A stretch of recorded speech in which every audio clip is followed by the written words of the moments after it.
La dársena interior del puerto de Valencia, el Parque Central o el corredor del Mediterráneo son algunos de los grandes proyectos que marcan la agenda de la ciudad, pero además son un claro atractivo para los empresarios asiáticos que estos días visitan la capital. En el Palacio de Congresos se analizan infinidad de posibilidades de negocio con Valencia en el punto de mira.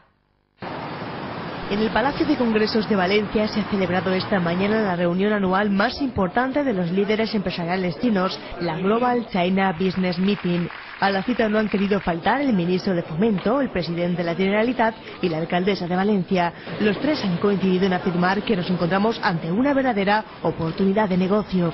Y lo que es más importante, queremos que haya inversión china en España y dentro de poco vamos a hacer algún anuncio bastante positivo en este sentido. Y vamos a intentar esas relaciones tanto empresariales como de administraciones a ver si fructifican en algo y poder atraer inversión china a la Comunidad Valenciana. Muchos empresarios valencianos no solamente algunos producen, sino que venden sus productos en China. Colaboración y relación hay, pero lo que tenemos es que intensificarla mucho más, conozcan nuestra realidad y que apuesten por nosotros. Yo creo que en las industrias tecnológicas, en las creativas, culturales creativas, que el clúster tecnológico nos pueden ayudar muchísimo. En su séptima edición, el tema central que se debate en el Congreso es la conexión Latinoamérica, España-China y sus potenciales empresariales.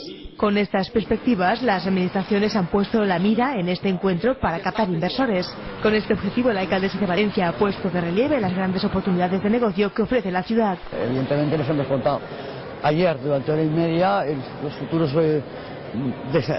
proyectos, que algunos ya están en ejecución, como el Parque del Grau, o alguno más la propia dársena, ¿no? En la actualidad es China el país que mayor número de mercancías canaliza a través del puerto de Valencia.